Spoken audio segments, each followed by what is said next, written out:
Thank you for joining me for episode 17 of my lunch break. I hope you all are having a great day, and if you're new, welcome.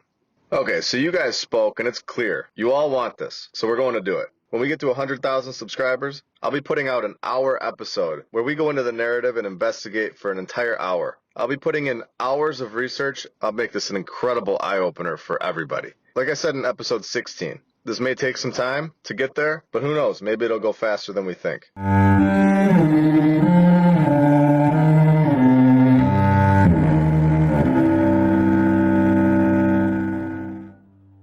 Before we get into the main topic, I want to quickly share these pictures from a book called From the River to the Sea. I'm not going to speak on it long, but just want to show you guys how crazy this narrative is. Here we can clearly see that Los Angeles was established a long time ago. This was 1891. This looks like they've been living here for over 100 years without a doubt. There's no way this entire town gets put up in a few years by people with horse and wagon that have just hiked across the country. This takes time. And where are they getting all their food? Is there a grocery chain that was shipping them fresh fruit daily? How were they feeding all these people to fill the whole town if nobody ever lived on the West Coast? Until they tell us they did. Supposedly, they had a train that ran out there once in a while, but this is clearly an established town. This was a town from the old world, in my opinion. And once they got out there again, they began repurposing everything and making it their own. Okay, let's move on to the main topic of today's episode, the giant steps in Peru. These steps were said to be an agricultural strategy for the Incan Empire. Let's pretend that's true for a second. These are still massive pieces of granite, fitting perfectly together, some weighing over 35 tons. The granite was taken from a quarry at the top of a mountain behind them. So in order to do this, the builders had to bring the granite down the hill, cross a river, and then haul them up these hills to place them where they are today.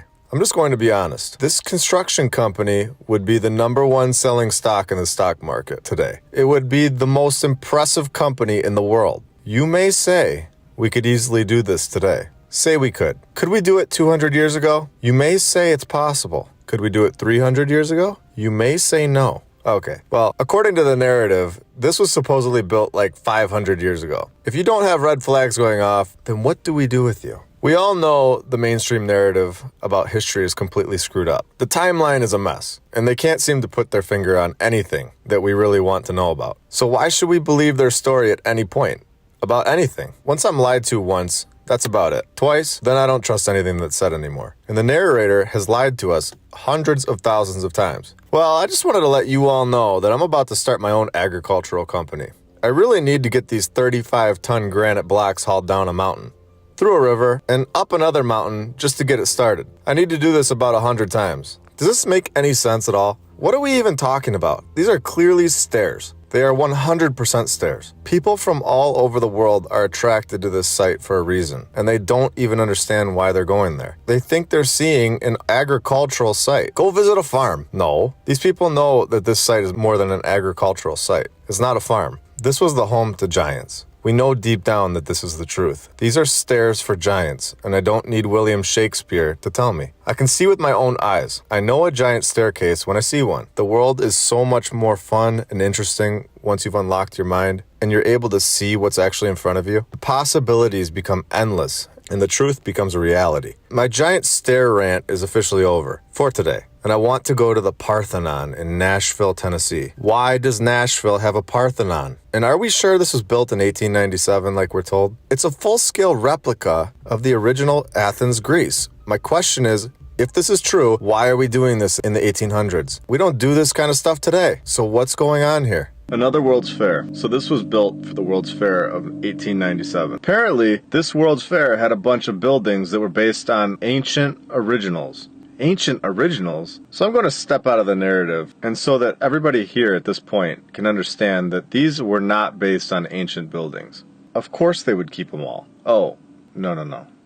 They knocked all of them down right after the fair was over. Besides this one, why just keep one? Same with Chicago. Why keep a few? What is that about? Is this a part of that thing where they have to tell you a little bit of the truth, like it's against the rules? I can't think of any other reason. Why not just knock all of them down. The real question that should be asked is, why are they not all still standing when it must have been extremely difficult to build incredible replicas of ancient structures in the 1800s? Replicas! These are replicas, they say. I know if we built them today, they'd still be standing. We wouldn't just knock it down right after. Does this make sense? Do we build anything today for gatherings and then knock it down a year later? Maybe tents for backyard parties, not Parthenons. How clear can this get? Who is this fooling anymore? In the narrative, it clearly states that the Parthenon was not intended to be permanent. But the cost of demolition, and here is the key part, which I think I know what happened now. The residents did not allow the demolition. The people stood up and said no. Interesting. Is this proof that we were here before the World's Fairs? I believe so. Why would residents care if a building got knocked down? If it was only there for a few short months? Why would they care? Especially when they knew that that was the plan all along, was to knock it down. No. There was no plan to knock it down. There was no plan to build it. It was there before 1897. It was there and they attempted to knock it down and failed dramatically. You know, I was thinking, and I think the coolest part about this overall is that we are all different. We are all doing different things in life, but we all get along and come together and agree for the most part, and we are able to all enjoy what we're doing together. It's a great thing. Now I want to take a look at the St. Giles Cathedral, more specifically, the Thistle Chapel, where we have the Tree of Life symbol carved into the ceiling. Of course we do. This is located in Edinburgh, Scotland, and was completed in 1910, so they say. Sir Robert Stoddart Lorimer was the architect, which is really interesting because he was most known for, wait for it, furniture designing skills. So we have a furniture designer creating the blueprints for a chapel with the Tree of Life as a ceiling. What kind of nonsense is this? Another fun fact about this Sir Robert Stoddart Lorimer is that he was initiated into the Scottish Freemasonry in Lodge Holyrood House, St. Luke's. Great information. Thank you, Wikipedia. Oh, but Wikipedia is unreliable. Oh, is it? Which part exactly? The exact date that it was completed? The architect's exact name? The fact that he was a furniture designer and a Freemason? Right. The whole Wikipedia is unreliable hoax is just another way to guide people away from the story. This is specifically installed in all universities, where they do not allow Wikipedia to be a reliable source. So then, when we see someone researching these topics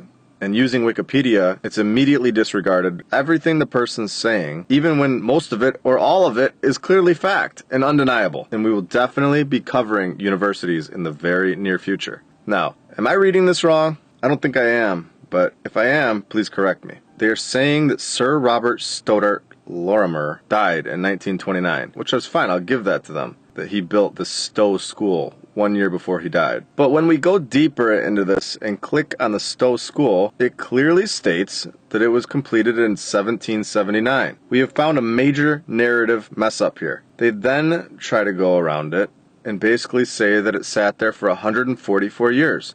Doing absolutely nothing, and then finally opens up on May 11th, 1923. These dates are all over the place. What a mess. A horrible one in my opinion. They didn't think this one all the way through at all. Amazing. So this Stowe School is extremely interesting and not built by Mr. Lorimer. Was this character even real? Have we found yet another fake architect? Could this be? I think so. And here, all the way in Bosnia. I just want to point this out for a little bonus.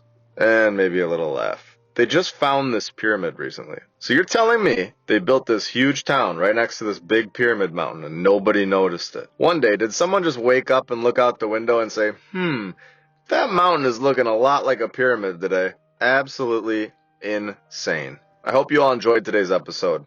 I have much more on the way. I'm trying to spend more and more time on this, and I know we have some great episodes coming up very, very soon. I also have a Twitter account that we talked about in episode 16. It's now up and running, and I'll put that in the description below. You guys can follow along and see different things that's coming up soon, and when the episodes are dropping. I am very thankful for everyone here. I hope you all have a great rest of your day. You all deserve it. You guys are all awesome. I'm very thankful for everyone here, more than you all know, and I'll be back very soon with much more. Please comment, like, and subscribe. See ya. Don't trust what you see. Don't listen to your senses. Trust what